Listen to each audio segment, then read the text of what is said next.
أشهد أن لا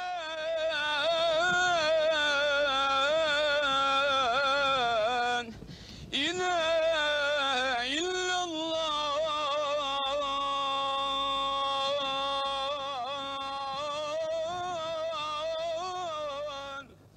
There is no God but God, and Muhammad is his prophet. 5 times a day from mosques and minarets all over the Muslim world, that call goes out from Amwazin, calling the faithful to prayer. And a good Muslim will answer these calls because it's an essential part of his religion, a demanding religion which is spread from the Middle East to Europe, to Africa, to Asia, even to America.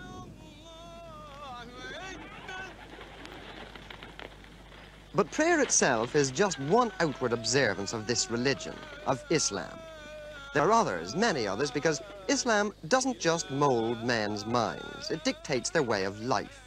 It tells them not just when and how to pray, but how to decorate their houses, how to treat their wives, what to say when they sneeze, how they must butcher their sheep, how much of their property their sons will inherit, how to trim their beards and seal their letters, where to carry their handkerchiefs, and the color of their shrouds. But here in Turkey, once called the Sword of Islam, here in Istanbul, with the minarets of its 500 mosques piercing the sky, here all the traditions of a great faith were trampled on by one man trying to drag his nation into the Western world of the 20th century by the seat of its baggy Turkish breeches. Mustafa Kemal was the man who changed all that. Kemal, who called himself Ataturk, the father of the Turks, was the soldier who led his country's revolution and proclaimed Turkey a republic after the First World War. Ataturk wanted no religious censor to strangle the great rush forward into the 1920s, no petrifying theologians to halt progress. Of all his revolutionary decrees, and there were many of them, his destruction of the caliphate was his most heretical action. It was like deposing the Pope or the Archbishop of Canterbury. But he did it. And he got away with it by the sheer force of his own magnetic personality. He did it, but it wasn't easy.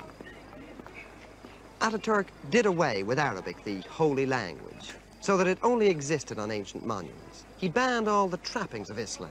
The fez had to be replaced by the Western hat, so that its wide brim would prevent men laying their foreheads on the floor while prostrating themselves towards Mecca.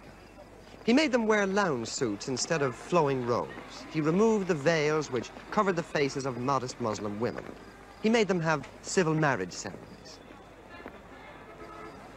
Ataturk's decrees became the new Quran in Turkey. They replaced the old teachings which for generations had governed men's births and lives and deaths. But even an Ataturk, great national hero and liberator though he was, even an Ataturk couldn't kill the inner spirit of Islam.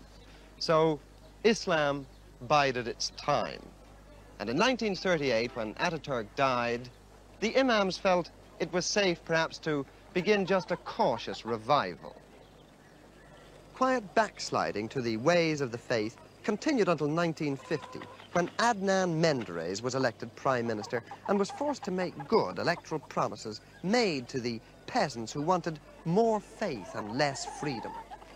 The voice of Islam became more imperious. The Menderes Democratic Party bowed to the Orthodox. For the first time since Kemal's revolution, mosques were built again with public money. Pilgrims were allowed to set out once more for Mecca, Islam's holiest place. Religious programs are broadcast on Ankara radio.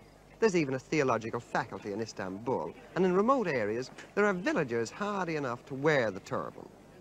Hardly anyone wears the hat that Ataturk urged on them. They temporize with a cap, which they can turn back to front while praying so that the peak doesn't prevent their foreheads from touching the ground. And older women are clamping the veil tighter around their faces.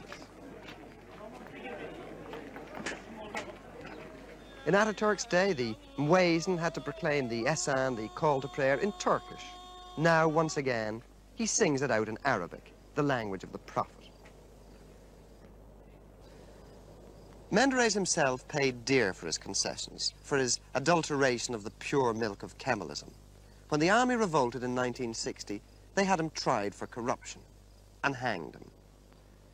In October this year, Turkey will have another general election, and the Justice Party, the heirs to the Menderes doctrine, are heavily backed to win it. There's certainly a revival of Islam in Turkey today, and some of these mosques have congregations which many a Church of England clergyman might well envy. What Ataturk tried to destroy with his codes and his decrees is apparently indestructible.